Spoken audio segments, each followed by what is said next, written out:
Para personas inquietas, Capital Radio. La mañana de la 10 con Tere Coello. Continuamos en directo en la sintonía regional de Capital Radio Canarias. Bueno, y en este punto vamos a mirar hacia uno de los lugares quizás más importantes desde el punto de vista de la historia. Mañana celebramos el Día de Canarias y yo creo que a partir de ese lugar en el que vamos a hacer referencia fue cuando se produjo ese antes y después de la historia de Canarias. Y está cerquita, aquí mismo en el municipio de Güímar. Saludamos a nuestro invitado. Él es el responsable del sitio histórico Chinguaro en Güímar, Pedro Damián Hernández. Muy buenos días. Buenos días, Tere, y buenos días a todos los oyentes de Capital Radio. ¿Cómo están? Muy bien. ¿Y tú, Pedro Damián? Encantado de la vida. Aquí hoy tenemos un día precioso aquí en Güímar. Pues prepárate porque dentro de nada la preciosidad se convertirá en un horno, ¿no? ¿O lo es ya? Sí. Además nosotros, bueno, pues por los caprichos de la historia y de las personas que estuvieron antes que nosotros, celebramos a nuestro patrón en uno de los días más calientes del año, ¿no? Sí, Que es el 29 de junio. El 29 de junio, que ya está a la vuelta de la esquina. Después hablamos de las fiestas de San Pedro. Pero antes, ¿cómo está Chinguaro, Pedro? Pues mira, está muy bien, está muy bien. Está quizás menos verde que otros años porque el año ha sido nefasto, ¿no? Hemos tenido tanta sequía y además hemos tenido tanto calor en enero y en febrero que allí el ciclo de las plantas, que suele durar hasta abril o así, pues este año fue muy cortito, ¿no? Las plantas de la zona costera de Canarias y de Tenerife en particular se precipitan para brotar, florecer y echar su semilla muy rápidamente, pero este año lo tuvieron que hacer aún más rápido porque, bueno, todo el mundo lo sabe, hemos tenido un año espantoso. Sí, seco, pero hasta hace algunas semanas llovió tanto y en abundancia que creo que ahí hubo hasta patos en esa lagunita o barrancos en Chinguaro, ¿no? Pues la verdad es que de forma inesperada, porque no es normal, en este mes de mayo cayeron 41 litros aquí en Güímar, que bueno, se agradece, ¿no? Aunque ya hace daño para algunos cultivos, sobre todo para la viña, pero se agradece porque había sido un invierno muy... para los que nos hemos criado en la cultura rural, ha sido un invierno muy triste. Uh-huh. Bueno, y de Chinguaro, ¿qué nos cuentas? Porque acaba de llegar una nota de prensa del alcalde del Ayuntamiento de Güímar por parte de Gustavo Pérez, en el que se nos comunica los primeros pasos para musealizar Chinguaro, el Camino del Socorro y el Llano de la Virgen. Concretamente, el anteproyecto se centra en musealizar los espacios abiertos para convertirlos en un lugar donde conocer todo sobre ese primer contacto entre las culturas aborígenes y europeas a través de la llegada de la Virgen. Entre las primeras ideas se plantea que Chinguaro sea el reclamo de la experiencia patrimonial, ya que es un espacio que tiene una infraestructura planteada, pero necesita de una reinterpretación y recondicionamiento por parte de personal especializado. Supongo que estás enterado de esto. Sí, porque todo eso, bueno, siempre hemos insistido, yo desde mi pequeño papel allí en el lugar, y también los distintos ayuntamientos que hemos tenido, y también los distintos equipos del Cabildo, en que el lugar, bueno, tiene ya una infraestructura desde el año 2007, cuando se hizo esa obra grande que hicieron el Cabildo, el Ayuntamiento y el Obispado. Pues el lugar está adaptado, tiene cuartos de baño, tiene electricidad, agua potable, y de hecho recibe un número más grande de lo que nadie piensa de visitantes, ¿no? Entonces, bueno, pues darle una vuelta de tuerca más al asunto.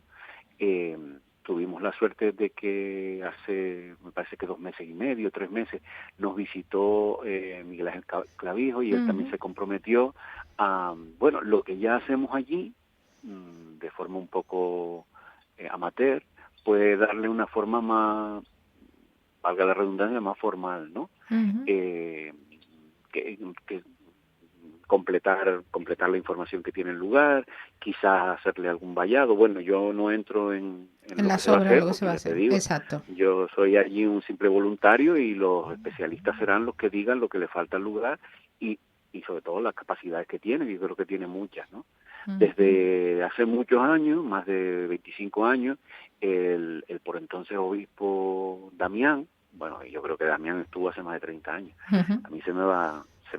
Sí, porque después de estuvo Felipe y Bernardo, ¿no? Exacto. Bueno, pues ya el obispo Damián empezó a hablar de él lo decía como un recurso religioso, pero también un recurso turístico, recorrer esos 3 lugares por los que los guanches movieron a la Virgen, el lugar de la aparición, que es Chimisay, el lugar de esa explicación de Antón Guanche y residencia del Mensei, el barranco de Chinguaro, y el lugar definitivo donde se quedó la Virgen, ¿no? Alchepinicó, que pasó a llamarse Candelaria, como un ejercicio religioso y también como un ejercicio turístico, ¿no? Y son muchos los colectivos que lo hacen. Entonces este paso que anuncia el ayuntamiento de la mano del gobierno de Canarias y seguramente también de la mano del Cabildo de Tenerife, pues muy bienvenido, ¿no? Claro, claro. Ayer mismo tuvimos más de 100 personas, y bueno, yo los recibo, les hago mi explicación, pero no cabe duda de que pensando en a largo plazo, pues habrá que darle forma a la gestión de ese lugar, ¿no? Y ese anuncio que tú leíste, pues yo creo que es el primer paso. Estupendo. Has mencionado las visitas. Creo que en el mes de abril, incluso mayo, hasta hace poco, ha sido bastante activa la presencia, Sí. sobre todo de jóvenes y también mayores. Sí, la verdad que sí. El lugar tiene más visitas, como te dije antes, de lo que la gente cree, porque como el acceso principal no es a través del casco de Güímar, sino desde el núcleo del Carretón, ya en el municipio de Arafo, pues muchas veces las excursiones entran y salen de Chinguaro sin que la población lo perciba. Yo por eso hago todos los meses una publicación en mis redes personales y en la parroquia de San Pedro, para que la gente sepa que sí, que efectivamente tenemos muchas visitas. Hemos ido recuperando el ritmito que teníamos antes del coronavirus. En el año 19 yo atendí allí a alrededor de 3.500 personas, aunque luego va un flujo incesante de personas en coche particular, grupos de 2, de 4 personas que ven el lugar y leen la información que está allí en los paneles, ¿no? Que eso no sé cuántos pueden ser. Y hemos ido recuperando el ritmito, ¿no? Como tú dices, van muchos escolares, pero también van excursiones turísticas convencionales que traen a turistas que no solo quieren estar con la cerveza en la piscina, sino que también quieren conocer la historia de la isla. Y también los grupos mayores, los grupos de las parroquias, pues yo me he ido especializando en desarrollar un palique para cada interés, ¿no? Sí, No claro. le puedo contar lo mismo a los niños de primaria que a los grupos de mayores, y la verdad que lo paso estupendamente allí y aprendo un montón. Y subrayamos que este dar tuyo es totalmente voluntario, que ahora harán esta musealización, pondrán a personas bajo nómina, pero hasta ahora, durante años, has estado ahí tú, de manera voluntaria, ¿no? Sí, bueno, los 16 años que hace que se consagró el lugar lo he hecho yo. Hay muchas personas que me echan una mano, van cuando hago una limpieza mayor, para las fiestas de febrero, o en agosto que abrimos para el paso de los peregrinos hacia Candelaria. Hay muchas personas que van ¿sabes? Ahí hay unos cuartos de baño que hay que limpiar, hay muchas malas hierbas que hay que retirar todos los años, y no soy yo el único que lo hace. Y también hay que decir que gran parte del soporte que tienen muchos bienes patrimoniales, especialmente los que tiene la Iglesia Católica, se hace con el trabajo de personas voluntarias iguales, que eso a lo mejor pues no está bien valorado, ¿no? Tú vas a ver la iglesia de Arico, que es una maravilla, ¿no? Y aquello a lo mejor lo están limpiando una señora, bueno, digo señora, no quiero ser machista, pero sí, pero es lo que suele ser, sí. y es un trabajo que no se ve, pero que es imprescindible para el mantenimiento de muchos bienes de bienes artísticos, de bienes patrimoniales, ¿no? Y además está bien que sea así, está bien que sea así, Yo creo que hay que fomentar más el voluntariado en estas cosas, ¿no? El compromiso, ¿no? Compromiso social. Sí, Pedro, que antes lo comentábamos, el día 1, ya el sábado, desde las 12 de la noche, está todo el mundo esperando como vamos a saltar la valla que empieza las festividades de San Pedro, pero no solamente San Pedro, junio en Güímar es un mes de fiestas y jolgorio, desarrollo y demás, pues tenemos el 13 los San Pedro, el 24 San Juan y el 28 y 29 San Pedro y San Pablo. Pero sí, antes del 30 del 1, desde el 31, ustedes ahí para amenizar la llegada del día 1, ponen en marcha una ruta, la ruta nocturna por el barrio, con la que esperan que lleguen las 12 para festejar la entrada del mes. sí. Bueno, desde siempre, de tiempos inmemoriales, las llegadas de junio y de septiembre, que son los 2 meses donde nosotros celebramos nuestras fiestas principales, las de San Pedro y las del Socorro, se hacía aquí una ceremonia bonita pero sencilla, que consistía en un repique triple a las 12 de la noche del 31 de mayo y de 31 de agosto, ¿no? Dándole bueno, los repiques de Güímar son una propia seña de identidad en sí mismos, ¿no? Porque se repica con las 4 campanas de la Torre de San Pedro a la vez, siguiendo el ritmo de un tajaraste, pero no sé, como no sé mucho de música, no sé cómo explicarlo, con ritmos distintos que los tocadores, los repicadores, que casi siempre lo hacen una familia concreta, la familia Elías de la Hoya, ellos asociándolo a canciones mentalmente repican de forma distinta. Dice, pues hoy vamos a tocar Tin Tin las niñas bonitas, ¿no? Y tocan Tin Tin las niñas bonitas, Tin Tin. Pues hoy vamos a tocar Jerús tan tan, entonces Jerús tan tan, Jerús tan tan, ¿sabes?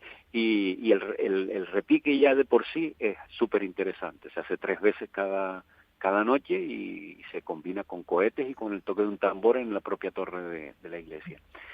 Pues ya teniendo eso, se nos ocurrió en el año 2008 a la Asociación de Vecinos a la Comisión de Fiestas, perdón, de San Pedro Arriba y también el Ayuntamiento, donde yo estaba en aquel momento, que por qué no hacíamos una ruta nocturna por el barrio que celebra la fiesta. Sabes que aquí las fiestas se celebran alternativamente en San Pedro Arriba y San Pedro Abajo, Exacto. los años pares o los años impares.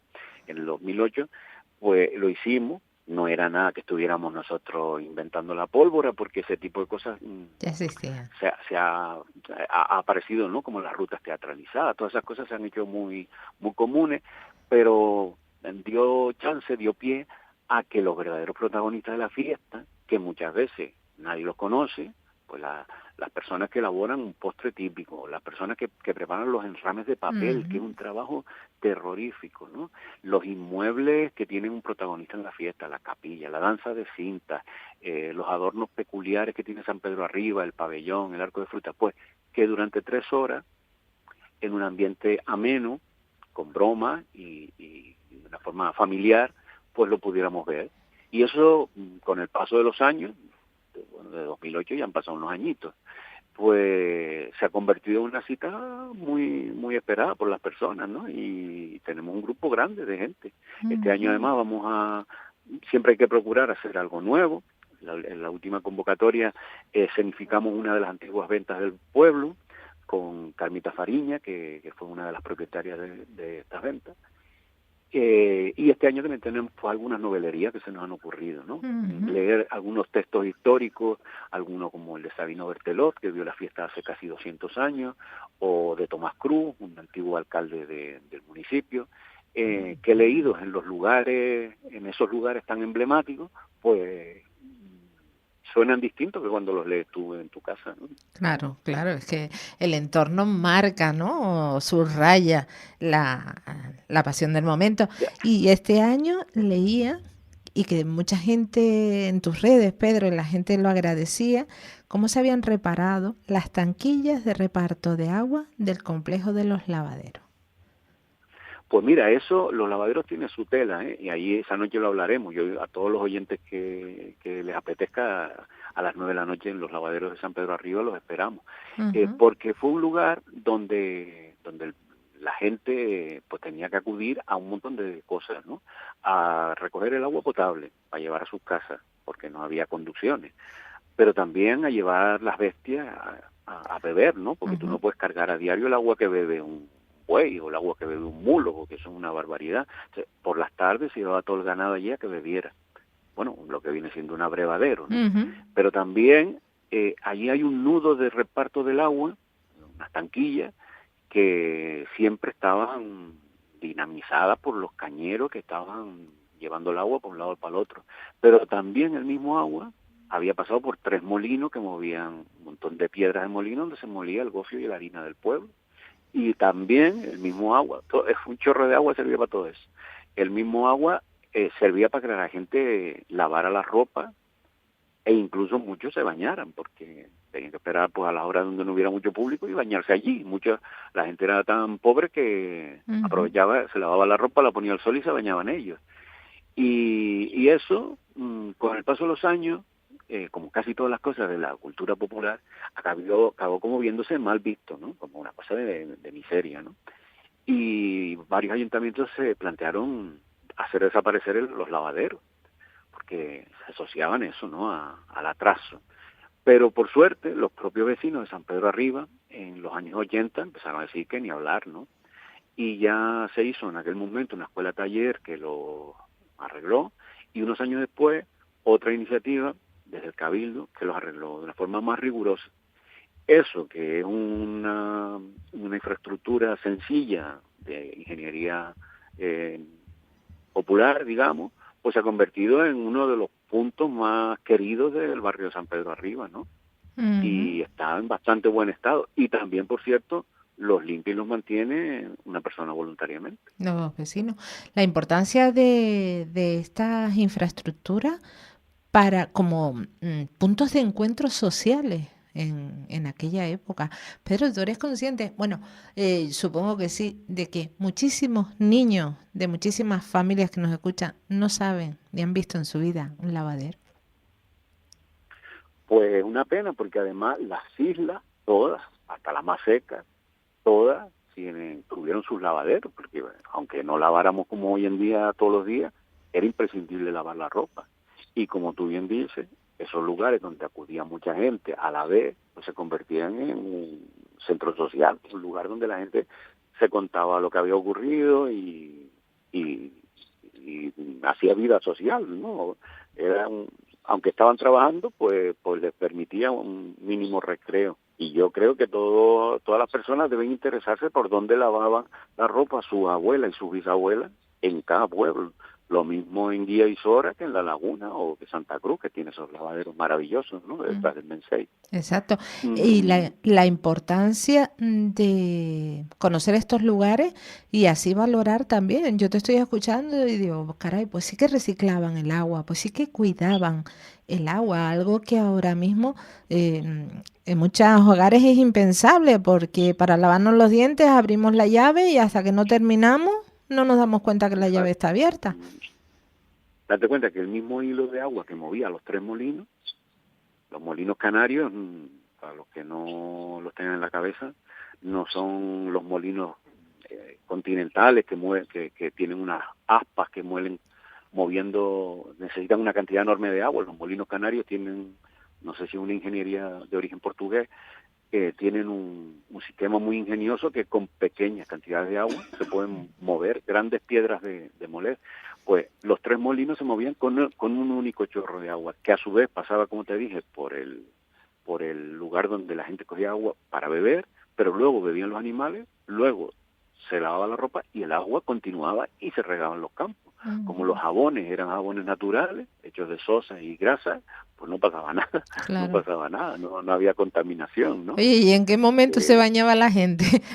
Antes supongo que después del agua para las casas, pero... Sí, yo creo que sí, yo creo que era lo último, ¿no? No, porque además está relativamente bien pensado, y donde tú coges el agua para beber es un caño pequeño, que ahí no te puedes bañar, tienes que bañar más abajo donde hay unas piletas grandes, ¿no? Y tú dices, oye, pues mira, ya, pues qué listo, ¿no? Con lo que tenían.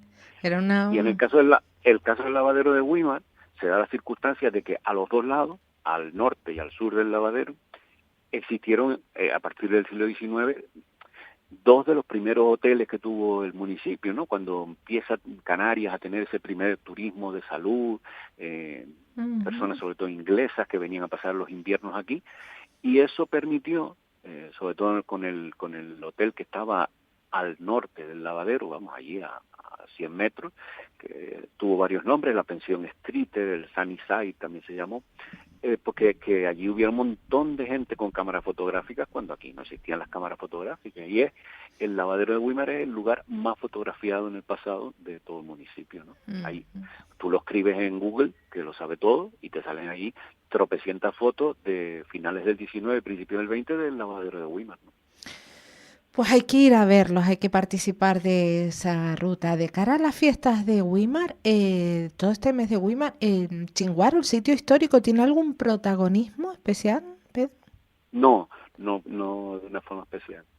Sí que ha tenido esta semana porque muchos colegios, como mañana celebramos el Día de la Comunidad Autónoma, pues visitar un lugar que por una parte es un yacimiento aborigen y por otra parte es el escenario de unos hechos históricos, ¿no?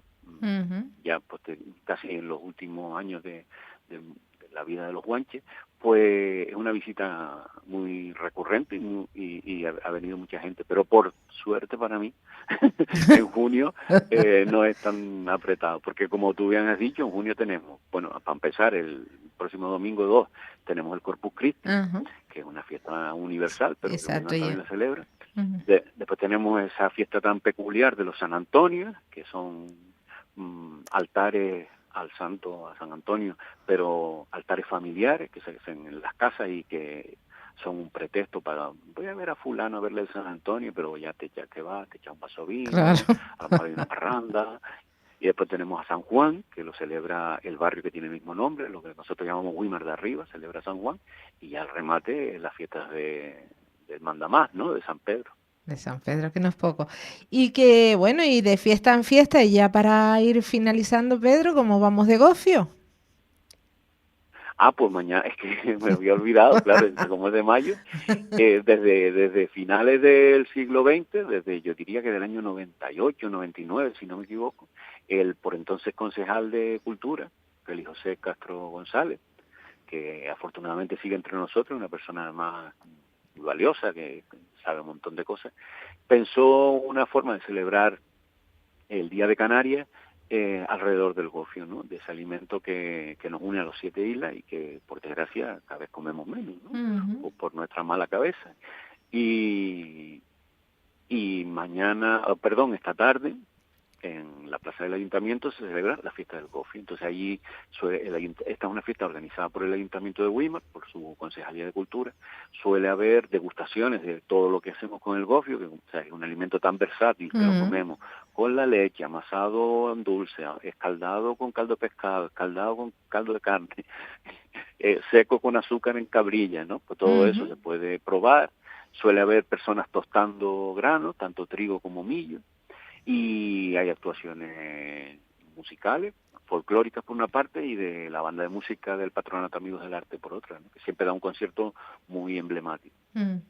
¿Van muchos turistas a la fiesta del gofio? Lo digo por la maldad mía propia, porque en una ocasión en La Gomera había un turista que quiso probar una cucharada de gofio en polvo y le salió hasta por el lagrimal, ¿eh? Empezó a toser. Le salió hasta por el lagrimal. Algunos habrá, porque bueno, turistas, sí.